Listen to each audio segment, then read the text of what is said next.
Part 1. You will hear a woman called Jan phoning a man about their local conservation group. First, you have some time to look at questions 1 to 5.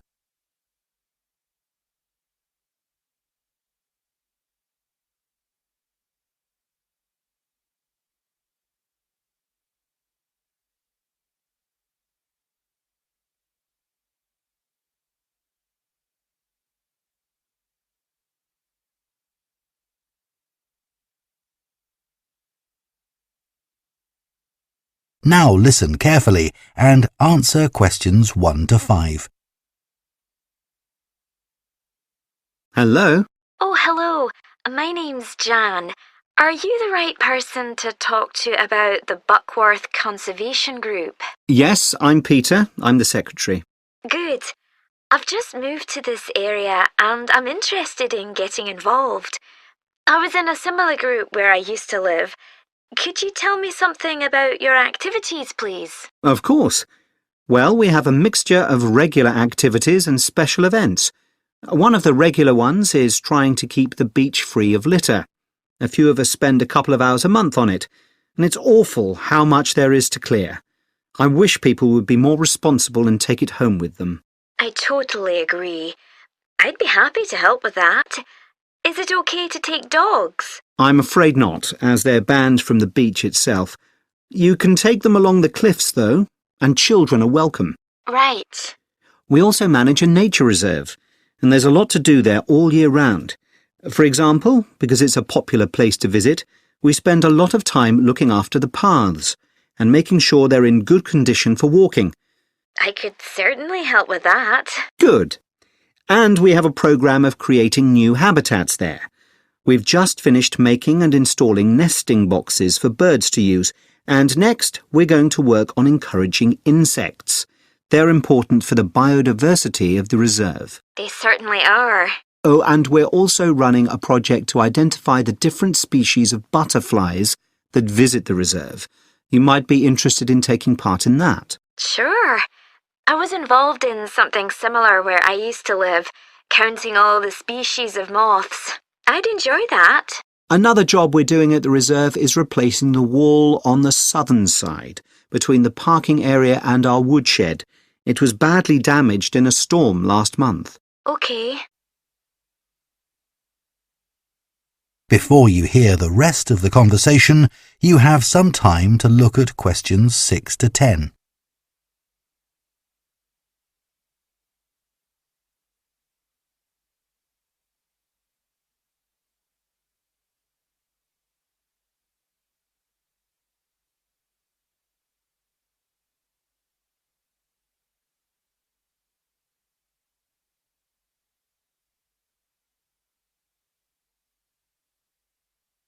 Now listen and answer questions 6 to 10.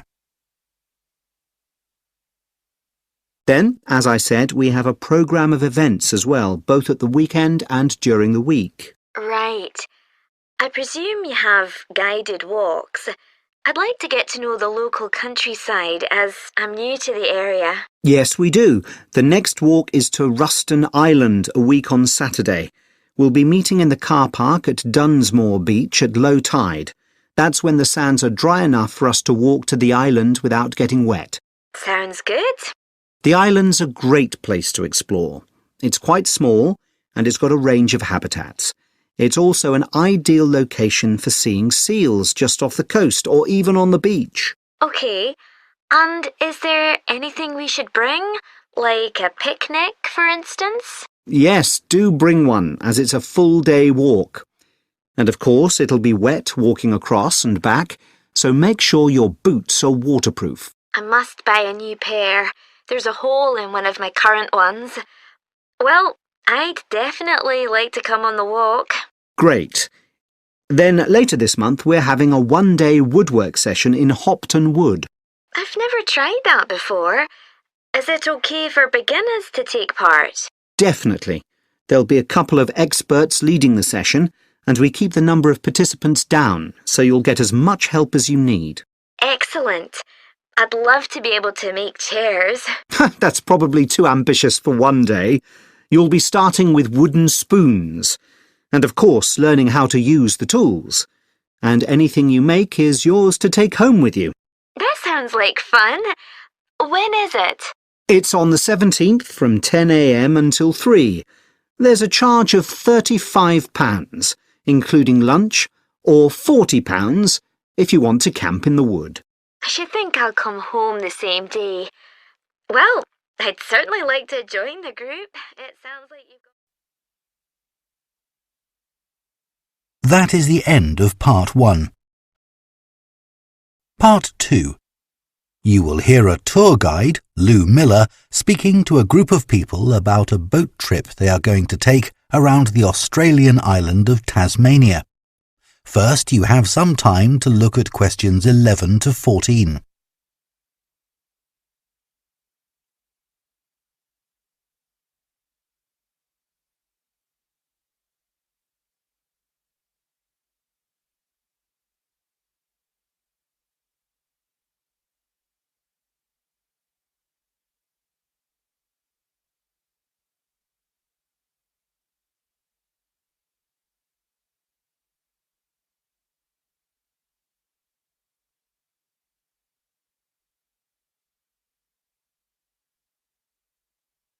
Now listen carefully and answer questions 11 to 14. So, hello everyone. My name's Lou Miller and I'm going to be your tour guide today as we take this fantastic boat trip around the Tasmanian coast. Before we set off, I just want to tell you a few things about our journey.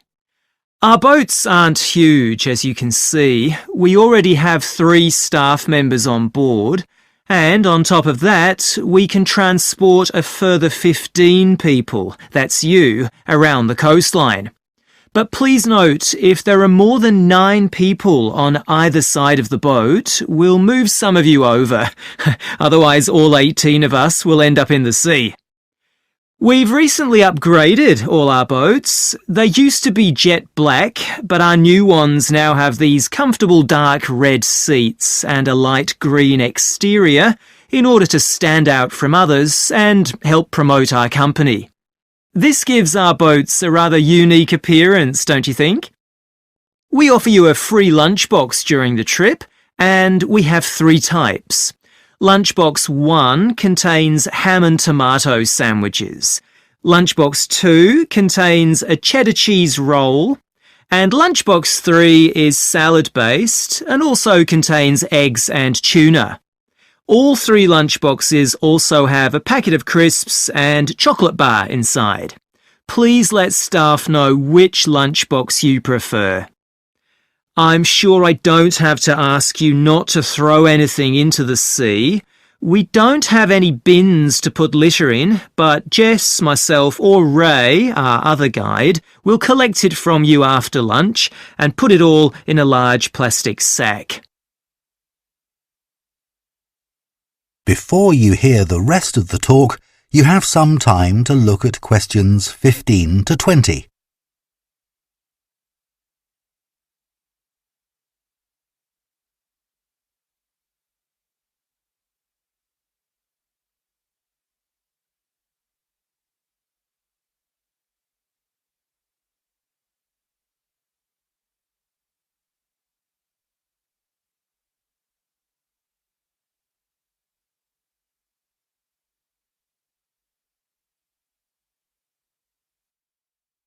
Now listen and answer questions 15 to 20.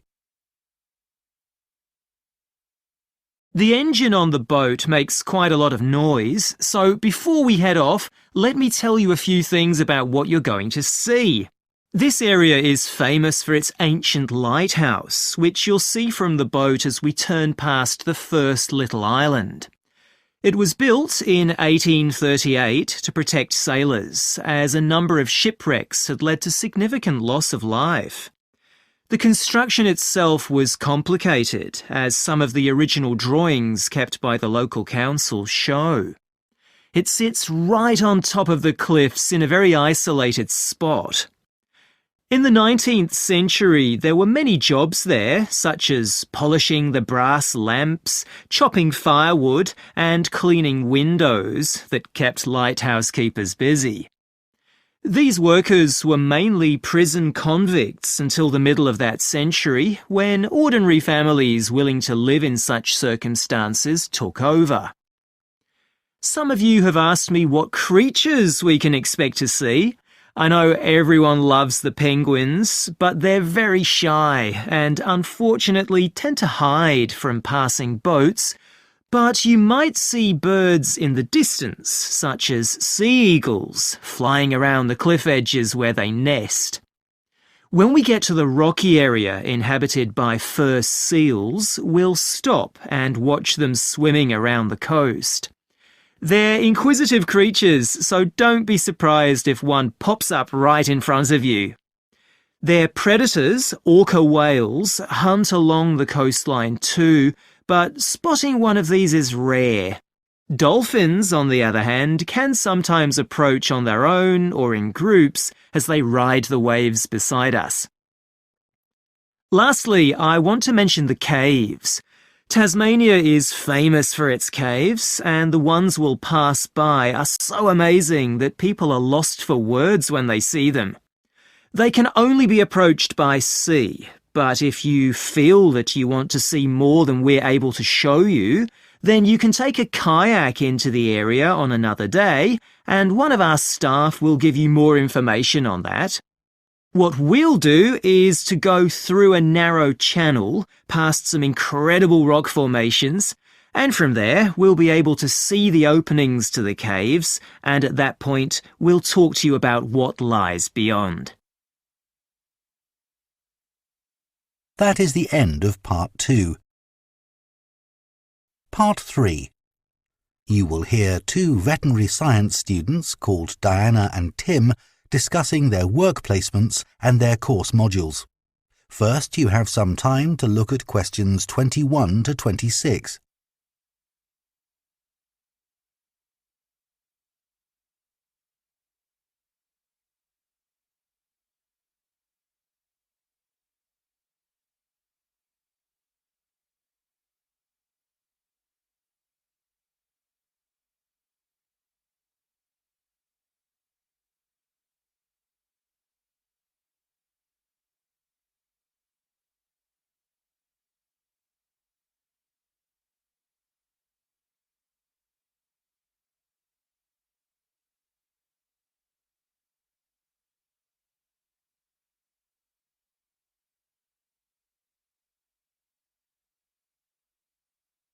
Now listen carefully and answer questions 21 to 26. So, Tim, we have to do a short summary of our work experience on a farm. Right. My farm was great, but arranging the work experience was hard. One problem was it was miles away and I don't drive. And also, I'd really wanted a placement for a month, but I could only get one for 2 weeks. I was lucky. The farmer let me stay on the farm, so I didn't have to travel. But finding the right sort of farm to apply to wasn't easy. No, they don't seem to have websites, do they? I found mine through a friend of my mother's, but it wasn't easy. No. My farm was mostly livestock, especially sheep. I really enjoyed helping out with them. I was up most of one night helping a sheep deliver a lamb. On your own? No, the farmer was there, and he told me what to do. It wasn't a straightforward birth, but I managed. It was a great feeling to see the lamb stagger to its feet and start feeding almost straight away, and to know that it was okay. Then another time, a lamb had broken its leg, and they got the vet in to set it, and he talked me through what he was doing. That was really useful. Yes, my farm had sheep too. The farm was in a valley and they had a lowland breed called Suffolks, although the farmer said they'd had other breeds in the past. So were they bred for their meat? Mostly, yes. They're quite big and solid. My farm was up in the hills, and they had a different breed of sheep. They were Cheviots. Oh, I heard their wool's really sought after. Yes, it's very hard wearing, and they use it for carpets. Right. I was interested in the amount of supplements they add to animals' feed nowadays. Like, even the chickens got extra vitamins and electrolytes in their feed. Yes, I found that too. And they're not cheap. But my farmer said some are overpriced for what they are, and he didn't give them as a matter of routine, just at times when the chickens seemed to particularly require them. Yes, mine said the same. He said certain breeds of chickens might need more supplements than the others, but the cheap and expensive ones are all basically the same. So, did your farm have any other livestock, Diana? Yes, dairy cows. Oh, I made a really embarrassing mistake when I was working in the milk shed. Some cows had been treated with antibiotics, so their milk wasn't suitable for human consumption, and it had to be put in a separate container. But I got mixed up, and I poured some milk from the wrong cow in with the milk for humans, so the whole lot had to be thrown away. The farmer wasn't too happy with me. I asked my farmer how much he depended on the vet to deal with health problems. I'd read reports that the livestock's health is being affected as farmers are under pressure to increase production.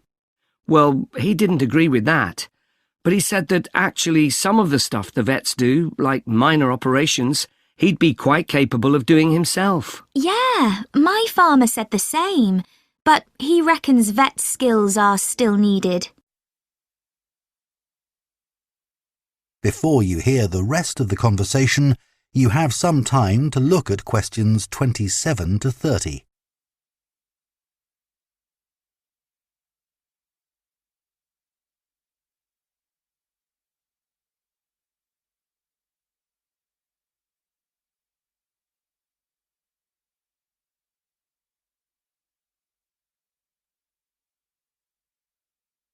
Now listen and answer questions 27 to 30.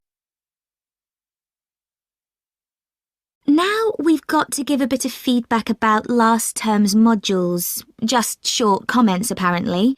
Shall we do that now? OK, so medical terminology. Well, my heart sank when I saw that, especially right at the beginning of the course, and I did struggle with it.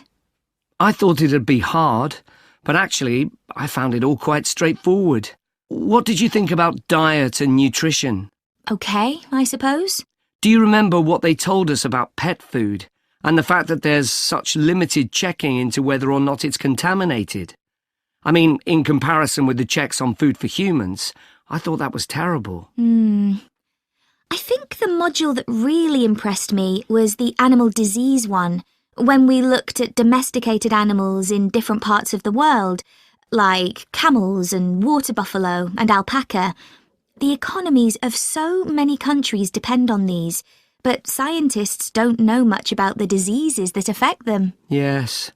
I thought they'd know a lot about ways of controlling and eradicating those diseases, but that's not the case at all. I loved the wildlife medication unit. Things like helping birds that have been caught in oil spills. That's something I hadn't thought about before. Yeah, I thought I might write my dissertation on something connected with that. Right. So, actually, I was thinking something along the same lines.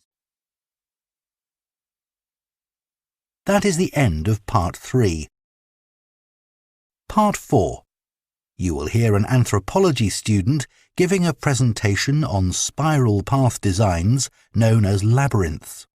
First, you have some time to look at questions 31 to 40.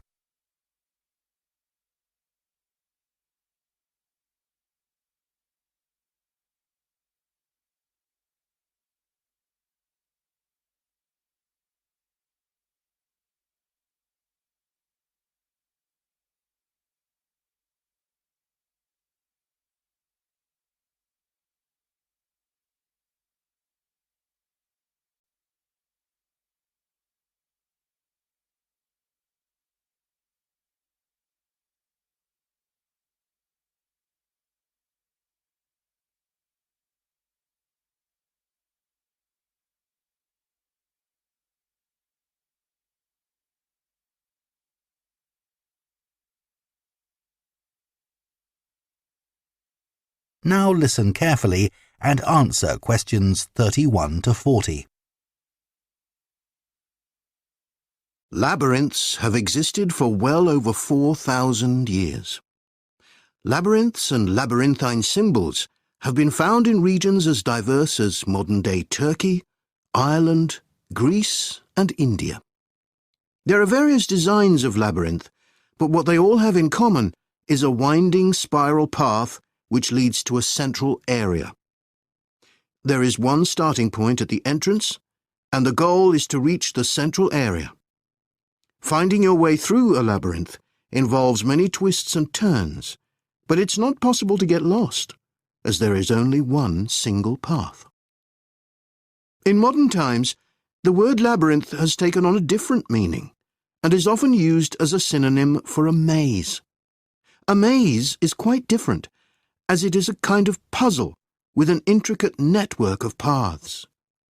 Mazes became fashionable in the 15th and 16th centuries in Europe and can still be found in the gardens of great houses and palaces. The paths are usually surrounded by thick, high hedges so that it's not possible to see over them.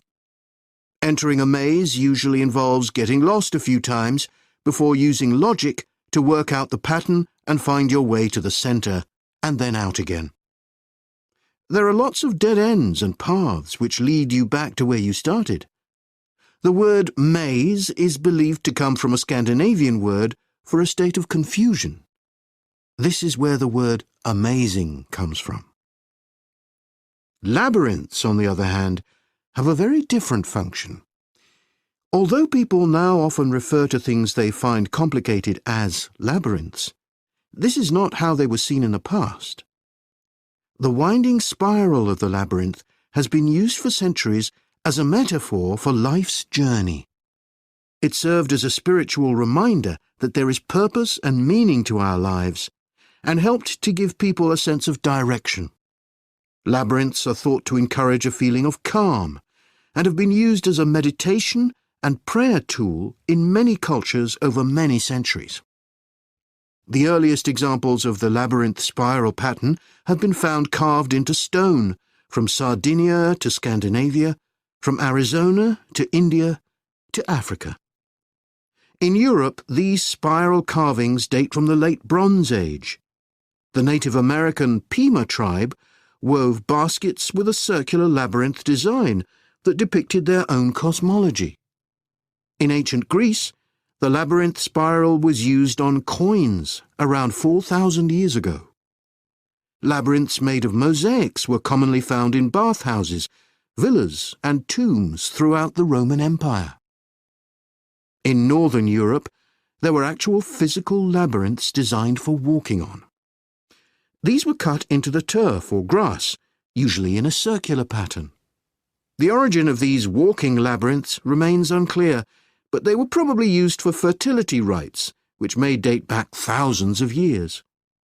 11 examples of turf labyrinths survive today, including the largest one at Saffron Walden, England, which used to have a large tree in the middle of it.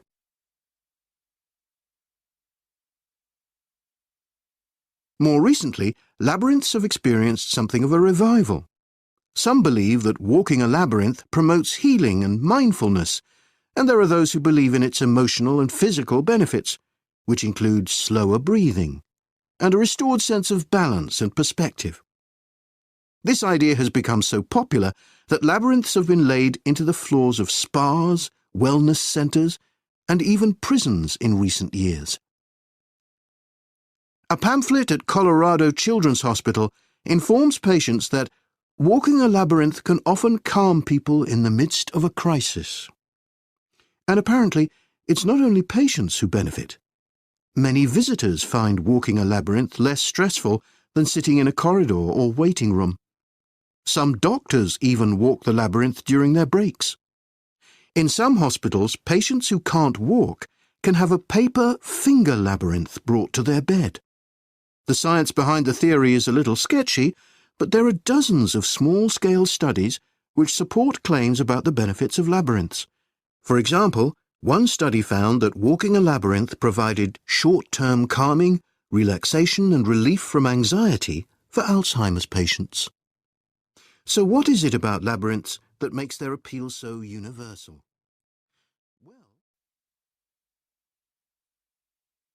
That is the end of part 4.